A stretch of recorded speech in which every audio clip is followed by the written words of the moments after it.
Hello and welcome to the Real-Esteem podcast. Today is May the 7th, 2018. I'm your host, Patrick Tabor, and today on the Identity Edition, we're going to talk about steadfastness.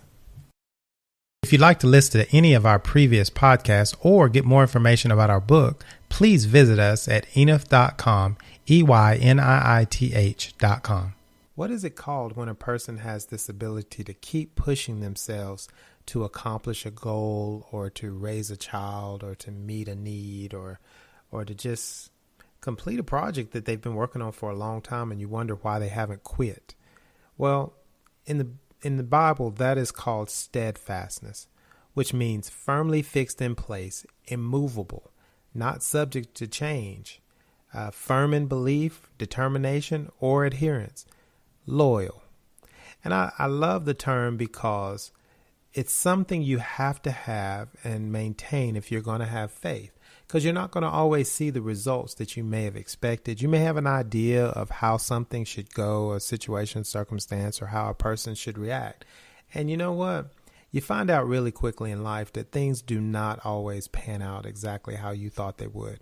But if you love God and you seek God, things will work out in a way that'll be beneficial to you and your future. You just have to kind of wait on it. You have to have some kind of steadfastness. You have to keep going, have to have a determination, a firm belief in what you're doing, and you have to stay immovable. You have to be fixed. If you step away or you give up or you quit, you may lose out on what you were actually about to accomplish.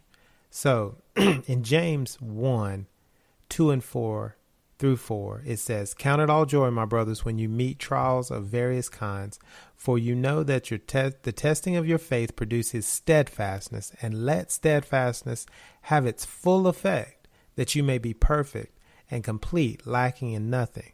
So, I always think about a cake. If you don't add all the correct ingredients and you don't wait for it to finish baking, then you're going to have a mess on your hands, and it won't be as good as it would have been if you just have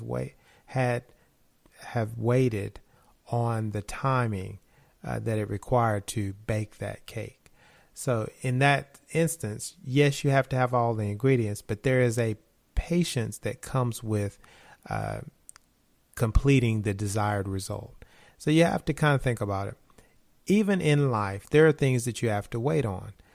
One example is with our children. We've homeschooled our children, and our first child is getting ready to graduate from college. And it's amazing to us how much better she seemed to have done in college than she did when she was at home. We knew we had smart children, but I was pretty amazed at the ability for her to complete and finish projects. Even though she was frustrated through the whole process, she was able to complete things with very, very high grades. And I was just impressed that, she was able to do well in that environment, regardless of, what people think you're going to be able to accomplish because you were homeschooled. There's so many different thought processes, but people don't realize that if you raise your child and you raise them correctly, you love them, you care for them, you put in time and effort in helping them with their schoolwork, and you really show your support behind them, there's nothing that they can't get through as long as they know they have that kind of love or support. And you're also mimicking what God does for us. If we have steadfastness, if we have that ability to be immovable, to wait and stay firmly fixed in place, be firm in our belief and our determination, and loyal, there's not a lot we cannot accomplish. So in James 1:12, it says, "Blessed is the man who remains steadfast under trial, for when he has stood the test, he will receive the crown of life, which God has promised to those who love him." So, we're seeking bigger goals than what we can achieve and gain and accomplish here on earth. The bigger goal is to be able to have the Lord, the one who made heaven and earth, the one who made the stars in the sky, to be able to say those great words, "Well done, my good and faithful servant, enter into my rest." I mean, it's awesome to have that type of goal in front of you to please the one who made everything. In Romans 5, 3-5, it says, "More than that, we rejoice in our sufferings, knowing that suffering produces endurance, and endurance produces character, and character produces hope. And hope does not put us to shame, because God's love is poured into our hearts through the Holy Spirit, who has been given to us." So we have this process that if we're doing what is correct in the Lord's eyes, and we're trying to be steadfast in our belief, that doesn't mean we're not doing anything. It just means that you're trying to hold on to the beliefs that you have, regardless of what's coming against you. And if you do that, your identity needs to be set in what God said about you, not in what people would like you to be, in what they would like you to accomplish. Some parents in situations there, I've met people who the whole family has gone to a particular university. It's like a tradition, or their whole family has become doctors, and that's just kind of like the mantra. That's what you do.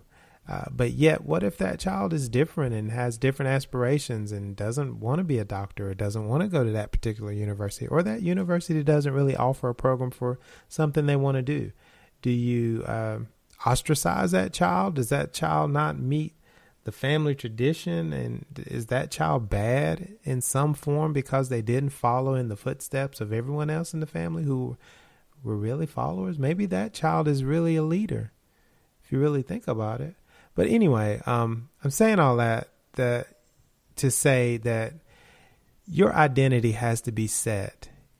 And to keep and maintain that identity, you have to be steadfast.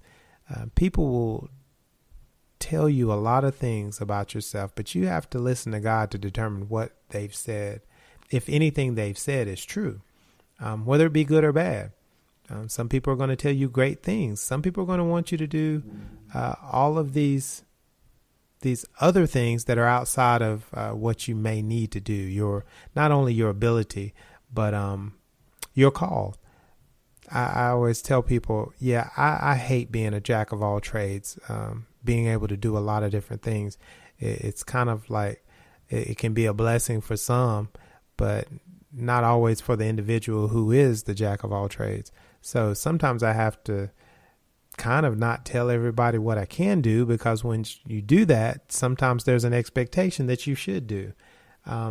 No, we have to do what God tells us to do, and you have to be steadfast in that, or you may lose your identity and be wrapped up in something that's just a time waster for you.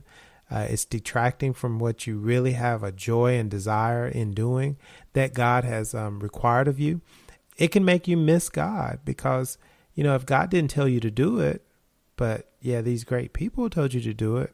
Yeah, that's great and all. And it may be a great thing or beneficial thing to somebody. But the question is, did God tell you to do that particular thing?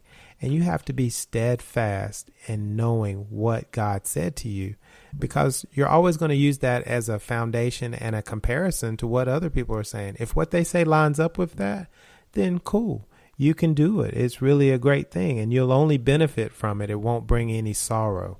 But if you end up doing a lot of things that other people would desire you to do, and it's not what God called you to do, you'll be miserable.